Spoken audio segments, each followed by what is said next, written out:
All right, Houday Bengal fans. He is Maan. I am Jake. This is the Bengals Pulse, the heartbeat of our Cincinnati Bengals. Maan, episode 3. I'm excited to be here. How's your week been going, man? It's been going really good, man. Hope you guys had a great Mother's Day. Episode 3, man. Time's moving along, and we're having a lot of fun. Let's do this. Absolutely. Happy Mother's Day to everybody out there. Let's get right to it, Maan. We have a big show tonight. We are going to dive into the AFC North. We are calling this show "Get to Know Your Foe." Right.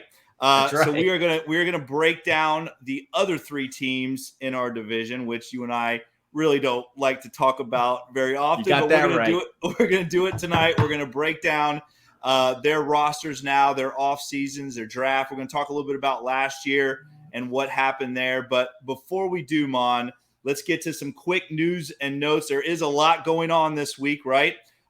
Tomorrow is the schedule release at 8 p.m. tomorrow night. And all the pundits, Maan, are saying that we are going to get the maximum of primetime games, which I believe is 5, right? That is correct. 5. So what do you think? What do you think, Maan? Are we going to get the maximum games or of primetime games? I do. I think we will. I listened to that great podcast from Dan Horde. He had Mike North on, the director of scheduling for the NFL. He pretty much said the Bengals are going to max out at 5, and I think he dropped some cryptic hints in there too. Week 1's definitely going to be a primetime game. A couple weeks ago, I had a hot take. It was going to be the Chiefs. I have my doubts on that right now because the Chiefs play San Diego on a Thursday. I don't see the NFL. I don't see the NFL having the Chiefs play, 2 games back to back, Sunday night, then a short week going to, playing San Diego, even though it is in Kansas City, it could be. But I do think the Bengals will play AFC champs week 1, Sunday night football, team to be determined. I'm hoping it's the Chiefs, could be the Ravens. I saw some schedule leak today. I don't know if it's, an accurate leak. Yeah, I'm not sure how true that. Yeah, I saw the same thing. Yeah, I know. I mean, everything. I mean, there's Canadian Football League teams in there too. I mean, you just don't know. You can't trust it. We talked a little bit too before we got on air. We had saw too. Both of us had saw that. They're saying at 4:30 on Thanksgiving, Bengals Cowboys. Again, I'm not really sure if that's going to happen. I would love if it did. Oh, but I would too. Sure I hope that's accurate. I hope that's an accurate one. That would be great. So let me throw some trivia at you because I love the trivia part of it. So bring it. Okay, so if we do get a maximum of 5 primetime games this year, that would be a Bengals record. We have never had 5 primetime games ever as an organization. We have had 4, and we have had 4 times. 4 times, Mom. Can you give me one of those years that we had 4 primetime games? I'm going to say 1989. Oh, man. You are so close. Okay. 1990. 1990, we had 4 primetime games. 2007, we had 4 primetime games. And then in the Dalton Marvin era, in 2014 and 2015, we had 4 primetime games. So if we do get 5, it will be a all-time Bengals record for most primetime games in a season. I see it happening. I really do. And you know what? They could flex out. You can go up to 7, I do believe. Yeah, because I believe I saw somewhere the Chiefs had 6 last year, I think. They did, because towards the end of the year, they can flex out games. I expect them minimum of 5. Wouldn't be surprised if they get 6. Okay, so let's talk about this too, because we did find out no Bengals international game. I'm sorry for all of our fans overseas. We love our international Bengal fans. We love you guys. What a great podcast our England fans do. But I live here in Florida, Mon. You live here in Florida. I want to see the Bengals in Tampa. That's always a fun trip for us. So now we're going to get a chance to do that. And also the New Orleans game now, you got Joe and Jamar and Sheldon. You got our LSU guys going back to New Orleans. So I'm excited about that one. Yeah, the Tampa game is going to be fun. I do believe that could be a prime time one. You might as well go ahead and get a second mortgage on your house. That's not going to be a cheap ticket there. That's going to be a tough one to get. Well, I will I'm a little stressed about that because it's only 2 hours from our house. I'm like, I got to go to that game, but it's going to be expensive. Yeah, I'm with you on that. We just, that's one of those where we forget to tell the wives that, right? We just head on that way. All right, so let's talk about also this week. Yeah, right. Yeah. Also this week, rookie mini camp, right? That starts on Friday. I love rookie mini camp. I'm excited to see our young guys get out there and run around a little bit. We've seen a lot of other teams have started. We knew after the Bengals Super Bowl season ended, Coach Taylor talked about he's going to kind of push things back a little bit just because, we played so many weeks. So we are starting rookie minicamp a little bit late, but we're starting it on Friday. Again, excited about that. DJ Reader, our guy, Maan, I think he's the best nose tackle in football. He says the division goes through us. The division goes through the jungle. I agree 100%. I don't even think it's close. The division definitely runs through us. I agree with both of you. It's going to come through us. Now, unfortunately, Vegas doesn't agree. They have three. They never do. They have three or four teams ahead of us. Hey, let that happen. That's going to be motivation. That's right. Because this team thrives on that underdog, perception. Let that happen, and I'm glad. Let them say that because it's just going to motivate our team. You already hear Bengal players saying that. Like we're going to still carry a chip on our shoulder, even though we went to the Super Bowl and did all these great things. This is still it's an internal motivation for our guys. I'm excited about that. And yesterday was Coach Taylor's birthday. Happy birthday, Coach Taylor, from the Bengals Pulse and from the Wincinnati Network. Happy birthday, Coach. He's going into his fourth season. Going to be turning 39 years old. So again, a lot of stuff going on. I'm excited about the schedule coming out tomorrow. Again, that's our other Christmas in spring, right? But we'll hit that up next week on the pod. We'll break down the schedule and do all those things next week.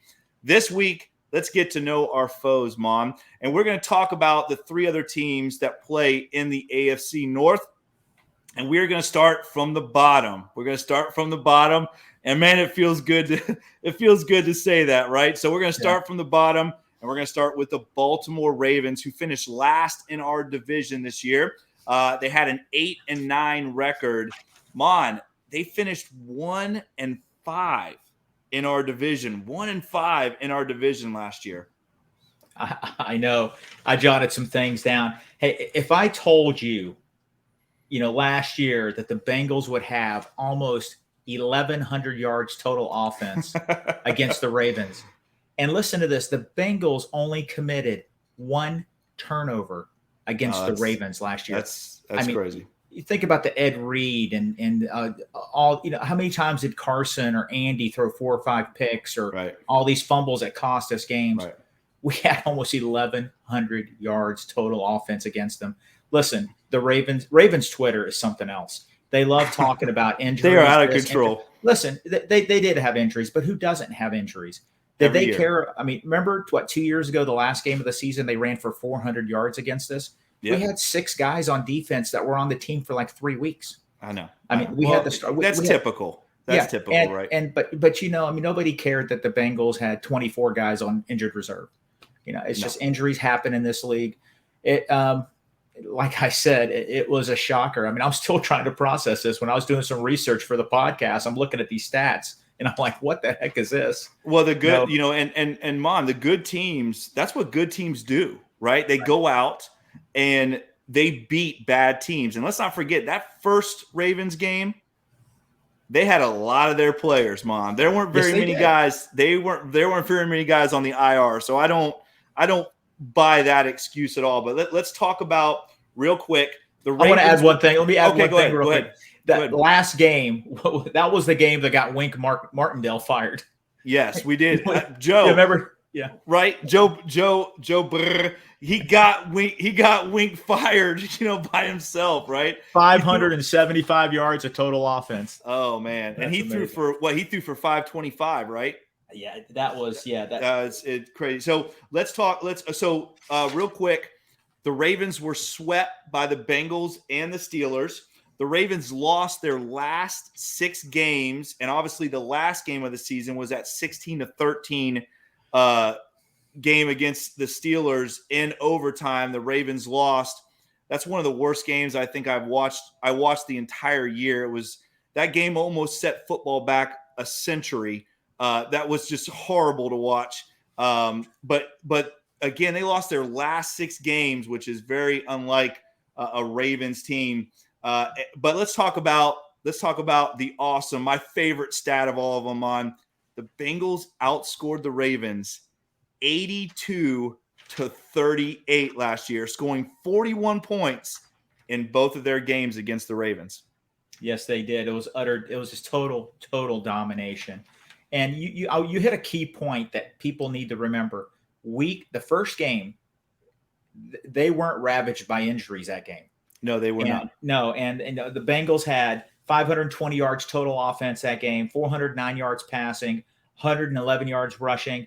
They had about 28 minutes time of possession, very well balanced. The Bengals had 1 turnover. The Ravens had none. We lost a turnover battle in that game, and we beat them 41-17. And that was a statement game. I'll say this: that was the game that I was convinced, like, you know what, we're really good. We're really good this year. And I agree. I remember after that game, I'm like, wow, man, this is for real. And that was a special game. Wasn't that the game too when Joe said on the sideline, if we can win our division, we can win the whole thing, right? Yeah. I think it might have been that. I'm not for sure if it was that game or not, but I remember he made that statement. It's a true statement because it is a tough division. Yeah, it is. So let's talk about, and again, like you said, that first game. I'll be honest with you. Between the 2 games, I thought Hundley played better than Lamar against us, to be honest with you. Hundley, I thought, played better in that second game than Lamar played in the first game.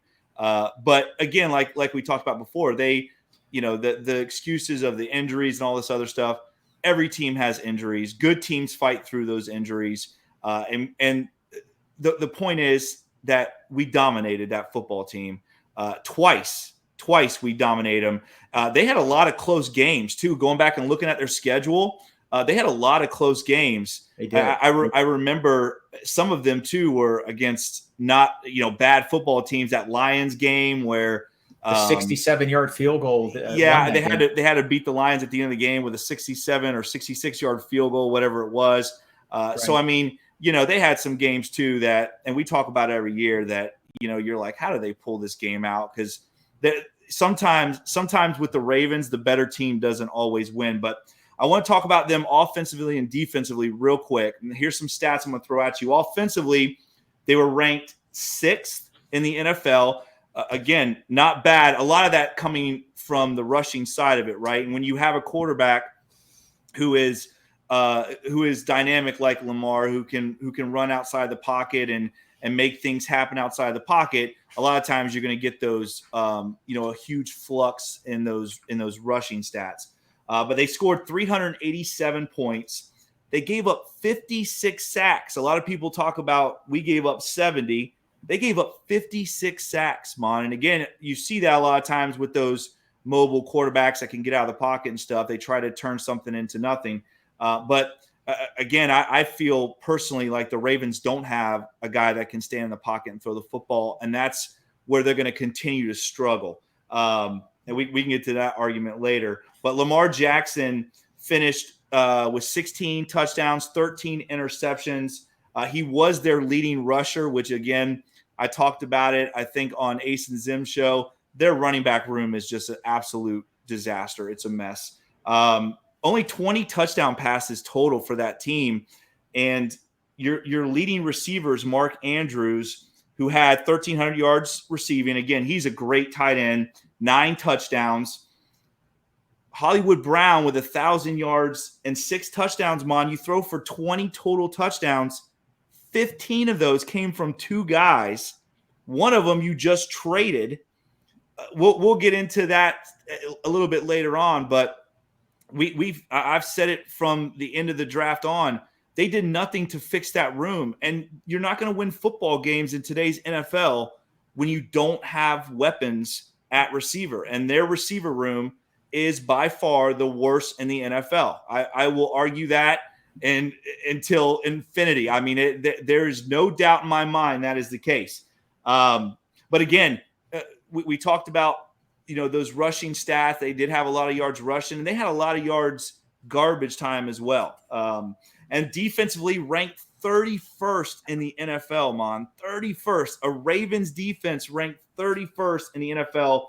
They gave up almost 400 points on defense, gave up over 6,000 yards on defense, and only had 34 sacks, Maan. A Ravens team with only 34 sacks. Again, you have to show me. I'm going to talk about it in just a second, but you're going to have to show me where this team improved, because they didn't. They didn't improve where they needed to improve, right? Go ahead. When you read those stats, I mean, it's almost like bizarro world. It is hard to comprehend because, the Ravens, they're known rushing the passer. Right. They're known, scoring points, running the ball, and they absolutely struggled last year. And all your points are very valid, and they're eye openers. They really are. I think their leading running back had, 500 yards or something like that, right? And again, that's something, like you said, we're not used to. So let's talk about real quick their signings. You have Michael Pierce, defensive tackle, Marcus Williams, safety, who's probably their biggest signing, right? Morgan Moses, offensive tackle. They re-signed Calais Campbell, who's a solid defensive tackle. Josh Bynes, an ex-Bengal, who actually they signed and brought in last year because Patrick Queen couldn't get the job done, right? And Josh Bynes ended up playing quite a bit of snaps because of Patrick Queen. They re-signed Tony Jefferson as well. And then they lost Tavon Young, who I liked a lot, the corner, the nickel guy. Bradley Bozeman, the center, again, why they went out and got Linderbaum. We'll see if that was an upgrade or not. Sammy Watkins, one of their other receivers. So you get rid of Sammy Watkins, you get rid of Hollywood Brown, and now, what are you left with, right? Real quick, they did have a big draft. They had 11 picks, but again, like I said before, Mon, they didn't draft a receiver. They didn't draft a true inside linebacker, a Mike linebacker. I know they got a Jabo, but he's more of that rush in guy in an odd front. So he's going to be the guy they're going to bring off the edge and stuff in that multiple odd front. But you have Kyle Hamilton in the first, Tyler Linderbaum in the first, Ajabo, who we talked about in the second, and in the third round they had Travis Jones, who you really liked at defensive tackle. Yeah, I mean, that's a good point about wide receiver Duvernay and Bateman. That's about it. I mean, I think the Ravens plan on throwback football. Let's run the ball 45, 50 times a game and try to have, 13, 10 football games. Well, that's not the modern NFL. It's just not going to work. I will say this about their draft. All the draft pundits, they did have a big wow factor. Their first 7 picks, really solid value. They're all good players. Yes, none of them are wide receivers, but Hamilton, arguably, top 10 player in the draft. They got him at 14. Linderbaum, somebody you wanted, the Bengals wanted. Solid value there. Ojabo, listen, if he didn't tear his Achilles, this guy's a top 20 pick. They got him in the second round. Travis Jones, my guy. Some mocks had him in the late first, second round. I think he's going to be a solid player. The tackle from Minnesota. The cornerback from Alabama, he was injured a lot at Alabama, but when he played, he was really solid. And I said this last week as a joke. I think they drafted just about every tight end in the draft. They drafted Kohler and Isaiah Likely. Yeah. I don't know. I mean, are these guys going to play 3-4 tight ends each? They have Andrews. They are loaded at that position. And they're going to want to play smash mouth football. They're going to run the ball 35, 40, 45 times a game and try to keep games close because they just don't have the horses on the outside to stretch the field. And like you said, I mean, in today's NFL, that's not how today's NFL is built. It's not built. Smash mouth football, that is something that is going away. It's going away in the NFL. You have, again, we saw it. We talked about it on our last pod. You said there were 13 or 15 receivers taken in the top 50 running backs. Yeah. The first running back who I really liked out of Iowa State, I thought he was a dude.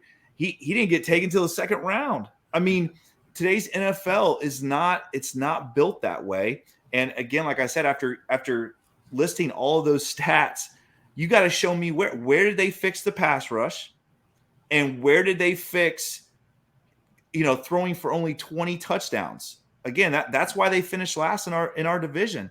You can say what you want to about the injuries, but they don't have the horses. They don't have the horses.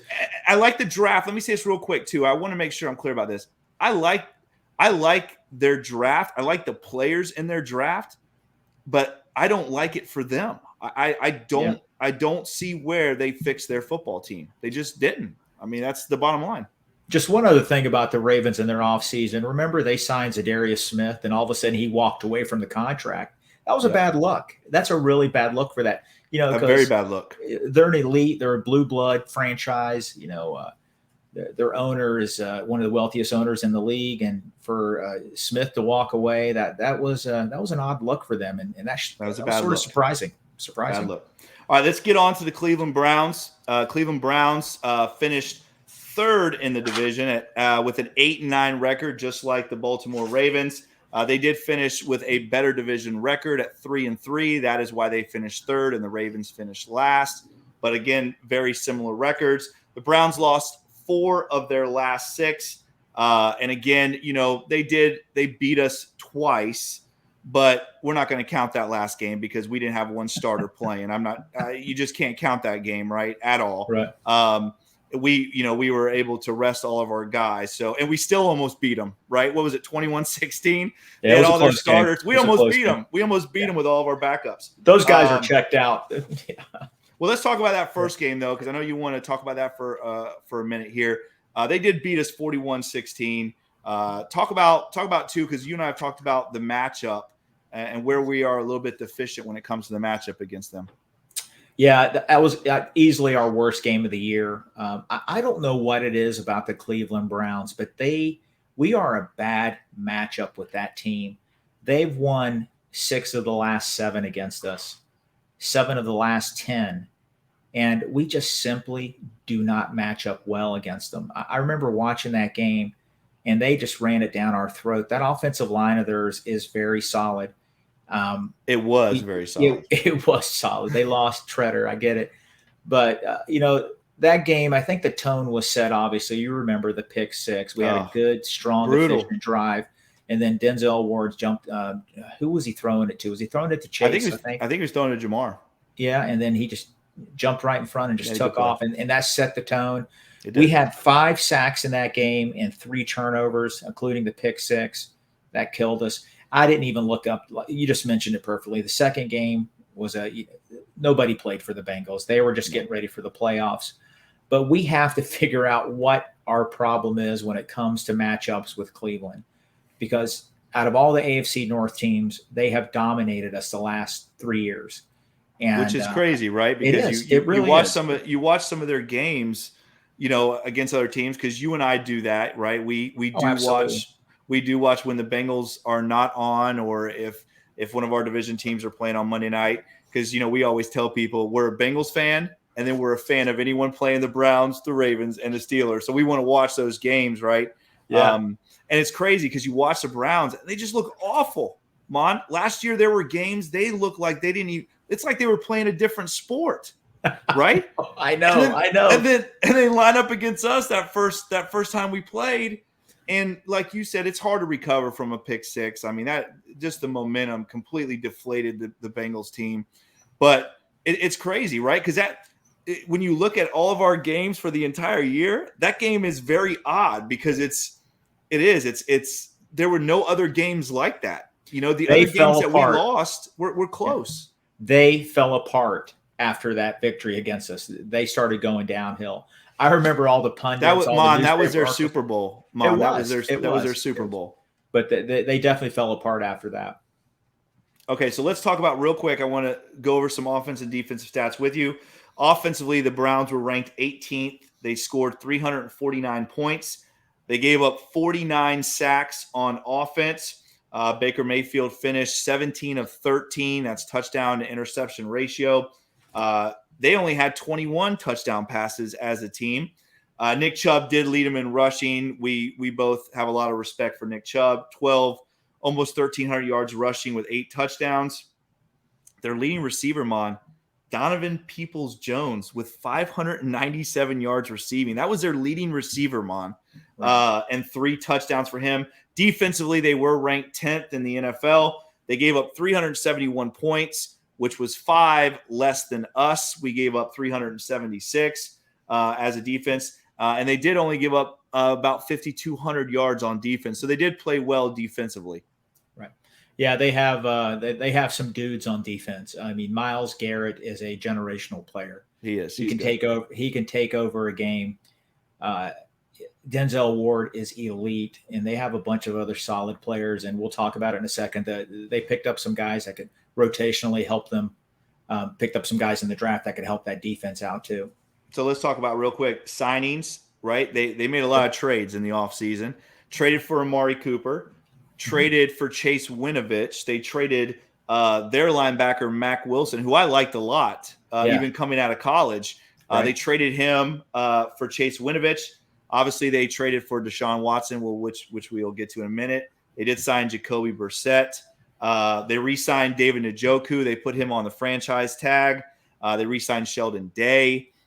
They lost Austin Hooper, the tight end they had signed a year or two ago. J.C. Treader, who you and I both love. We wanted the Bengals to go out and get him. I remember when free agency started, we talked about that.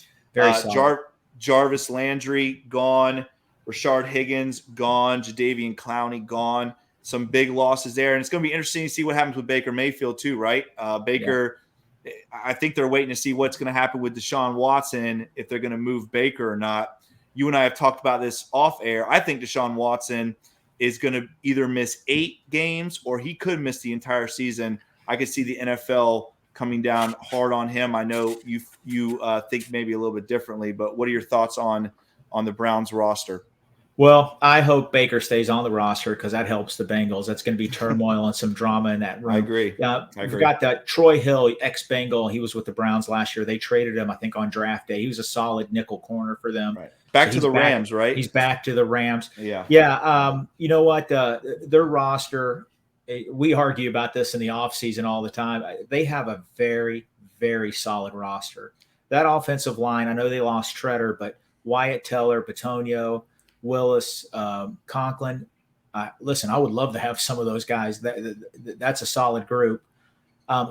Listen, their running backs are probably the best in football. They're certified dudes. Those guys are something else. And that's the key to their offense. They're sort of like the Ravens right now. I guess they want to run the ball 40 times a game. That's not the modern NFL. But Watson could change that. Peoples-Jones is a solid player. They did get Akeem Grant from, remember, he used to be the Dolphins. I think the Bear. He's a really sneaky guy, kick returner. Yeah, the receiver, kick returner guy. Yeah, they drafted the receiver from Purdue, David Bell. He's pretty solid. They didn't have any first or second round picks. Their draft, they picked up guys I hope that can develop over the next couple years, give them some key snaps this year. Well, you can see another team trying to chase the Bengals, right? They go in the 4th round and they draft a kicker. Yeah, which really that was their big draft pick of the entire draft was the kicker, right? So again, another football team we'll talk about at the end. Another football team that you're just gonna have to show me where they've improved enough to unseat the Bengals. I just don't see it, but. Let's get real quick. Let's get into the Steelers, right? And this is you and I. This is the team that you and I just cannot stomach them, right? And we got to go this year and watch our Bengals in the jungle absolutely dismantle the Pittsburgh Steelers. It was an awesome game, but let's talk about them real quick. They did finish second in our division, 9-7-1. That tie that they had was just an awful game to watch. I don't know if you watched that, Mom, but It was absolutely awful. Nobody wanted to win that game. They did finish 4-2 in the AFC North, and they did win that last game against the Ravens in overtime, which pushed them into the playoffs. Which they lost that wild card game against the Chiefs, 42-21, I believe. They weren't even in that game. I watched that game. They didn't even belong on the same field as the Kansas City Chiefs. And the Bengals outscored them 65-20 this last year, with the Steelers only scoring 10 points in each game against the Bengals, something that we have not seen in a very long time. You're absolutely right. That game in Cincinnati that we were at, I was in shock. It was 31-0 at halftime. It was awesome. And I remember I'm looking at my kids. I'm like, is this really happening? When Mike Hilton picked six that right before half, I mean, the whole stadium just erupted. It was awesome. I had the guy behind us buying my kids beer. It was the best. It was the best. No, you know what? The first game of the year in Pittsburgh, like I said, I was doing some research for the podcast. I'm looking at the stat line. We only had 12 first downs in that game. It's crazy. And we had 268 total yards of offense, and we still won by 14. Very efficient. We did have 2 turnovers. Logan Wilson had one that game. Jake, if I told you at the beginning of the year, I said this with the Ravens, that the Bengals would have almost 300 yards rushing against the Steelers this year, I mean, that's unheard of. And listen to this. The Steelers in 2 games against the Bengals only had under 100 yards rushing. That's crazy, That's right? Unbelievable. I think our offensive line is maligned. I get it. They've been criticized a lot, but I think their best 2 games of this year were against the Steelers. I would agree. We absolutely trucked them. We trucked them. And they only had, again, Mon, they only had, like you touched on, I think what they have in those 2 games, like 50 or 60 yards each game. In game one, against us. In game 1, they had 45 yards rushing. And in game 2, they had 51 yards rushing. That's DJ Reader. He's a man. I'll say it again. He's a dude. And you said, yeah, he is a dude. And you had said off the air too, you had reminded me that really TJ Watt, defensive player of the year, 22 and a half sacks. The hardest hit he had on Burrow was when he was trying to block him. I know. And Burrow got his face, on the interception. Yeah, exactly. Yeah, they, listen, they got some solid players, Hayward, TJ Watt, Fitzpatrick. This might tick off some people on Bengals Twitter. Mike Tomlin, I don't know how he got that team to the playoffs. I just don't know how he did it because luck. Their offensive line was garbage. And you know what? I got to give him a little bit of props. No, I will never think about this. I will never give Mike Tomlin props. I will never give Mike Tomlin props. I know you won't. Your blood pressure just went up. Yes, you're making my blood pressure go up. Real quick. Offensively, Steelers ranked 23rd, scored 343 points, only 5,300 yards of total offense, which is not very good in today's NFL. Roethlisberger on his retirement year finished 22 of 10, 22 touchdown passes, 10 interceptions. Najee Harris came out. He rushed for 1,200 yards, 7 touchdowns. He was their leading rusher. Deontay Johnson finished with almost 1,200 yards receiving. He's a solid player for sure. Defense ranked 8th, gave up 398 points, though. They gave up a lot of points. And obviously, TJ Watt, we talked about 22 and a half sacks. He tied the NFL record. But defensively, Mon, they gave up over 6,000 yards. And listen to this, Mon. You talked about us running the ball against the Steelers. The Steelers gave up almost 2,500 yards rushing. 2,500 yards rushing from a Steelers defense. Oh, and we will say this, though. We know their pass rushers are good. They did have 55 sacks, which is pretty impressive. Yeah, they did. TJ Watt, he is who he is. He averages 15, 16, 18 sacks a year. Their draft really, after doing some research on this, all the other teams, their draft was sneaky good. Honestly, I love the Ravens draft. This draft is really solid. They got some guys on here that's going to help them. I think their draft was better than the Ravens, to be honest with you. Yeah, I'm not even talking Pickett. I love the Pickett pick because I think he's the worst of the quarterbacks personally. Okay. Oh, I think it's great for I thought they were going to go Ritter or Willis. Listen, the Rooneys had to draft him because I remember watching a documentary years ago how the Rooneys regretted not drafting Dan Marino from Pitt. Right. I think, my opinion, this played into it. Hey, he's a local kid. He's going to walk across the street. He's going to be, practicing with the Steelers now. And I think that's part of the reason they picked him. Yeah, hey, the guy had a good career. I just don't think he's going to be better than the other guys they passed on. But Pickens is a stud. He's a good player from Georgia. Him and Claypool in the same wide receiver room. I mean, they might be good for 2 15-yard penalties a game. The guy don't get me started on Claypool. Oh, Claypool's a joke. He announced the Pickens pick, and everybody on Twitter was laughing. Hey, you announced your replacement. That was I remember that. That was great. At the beginning, when college football season ended this year, I was looking at some draft websites. The season had just started. They had DeMarvin Leal from Texas A&M as a top 10 pick in the draft. I thought obviously he didn't play that well, and he's a Steeler now, so he has potential. He was really highly thought of during the early part of the draft process. They got a guy that I really like, Calvin Austin from Memphis. I was hoping the Bengals could get him. He's it's a smaller wide receiver, but very athletic. Would have been a great kick returner, punt returner. Hey, you know what? They signed James Daniels, like you said. They got Mason Cole. They rebuilt that offensive line. They went out and got Miles Jack's a good player. You know what? That defense is going to be solid. That's another team that just wants to keep it close. Hey, you know what? Yeah. Let's run the ball 30, 40 times with Najee Harris. The Bengals are going to be trying to score 40. These guys are going to be trying to score 15.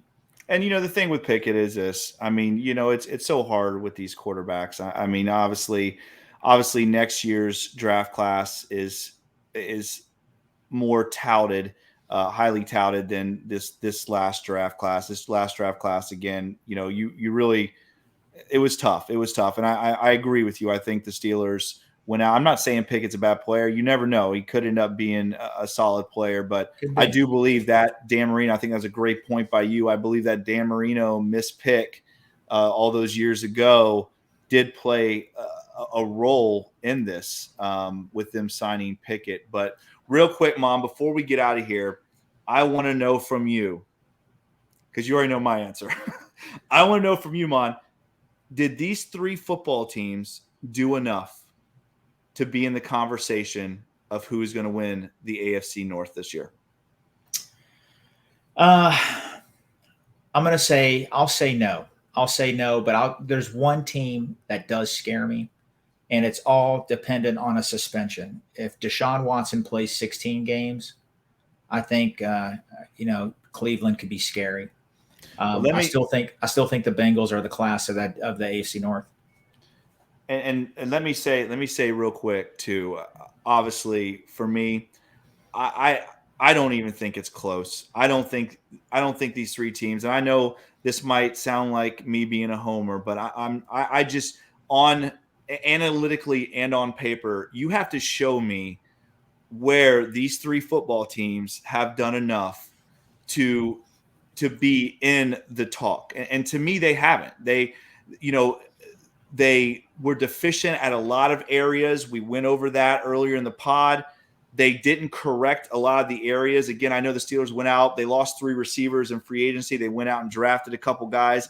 But if you're counting on rookies to come in and win you football games, you're in trouble. And that's just the way the NFL is. We've drafted well. I mean, with T and Jamar and Joe, I mean, those guys were home runs. Logan Wilson, those guys are home runs. But that's far and few between, and I just don't see where these teams – and I want to say this too. The NFL is a quarterback-driven league.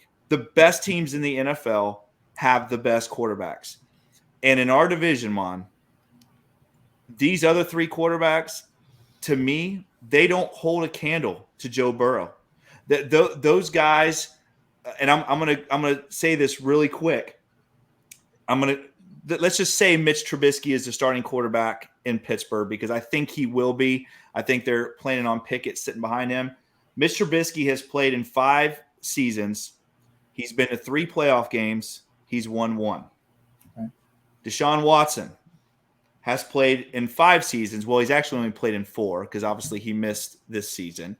He's only played in 4, but he's been in the league for 5 years. He's played in 3 playoff games and has only won 1. Lamar Jackson. Lamar Jackson has played in the NFL for 4 years. He's been in 4 playoff games, Mon, and he's only won 1. Yeah. Joe Burrow has been in the league for a year and a half, right? Because that first year he obviously missed some time too, but we'll say 2 years. Even if we say 2 years, he's been in the league 2 years, Mon. He's won 3 playoff games. He's won as many as those other 3 quarterbacks have together. And to me, the best quarterback is always going to be the best football team. And these other 3 teams do not have the quarterbacks. They don't have the horses. They don't have all the dudes that the Cincinnati Bengals have. And I don't even think it's close, Mon. I think the only way that we lose a divisional game this year is the same reason why we lost to the Browns the last game of the year, is we're playing a divisional game at the end of the year and we sit all of our guys. Because I'm going to tell you, we're going to win this division, Mon, with probably 4 games left in the year. Well, I hope you're right. I am right. I think I'm going to take a more, timid approach. I think we do have the best team in the AFC North. Cleveland, if Deshaun Watson doesn't have all that right, he didn't play last year. He might not play this year. I don't know what's going to happen there, but a healthy Deshaun Watson is a bigger upgrade than Baker Mayfield. And we'll see how it shakes out. I think we're going to win this division. I think we're going to be in for some battles. And I just can't wait for the football season to start. I can't either. I'm going to say his last thing about Deshaun Watson is Deshaun Watson has struggled against the Bengals. He does not have a very good history of putting up big numbers against the Bengals. Is it fair to say this? Is it fair to say that Lamar Jackson's the 3rd best quarterback in the division? Do you agree with that statement? I don't know. I think with Deshaun missing a year, that's a tough question. Right now, I will say yes. Lamar Jackson is the 3rd best quarterback in the division. He's a 2019 NFL MVP. I think he is. I think he's a 3rd best right now. Yeah, I agree with that. I think that's a fair statement. Yeah.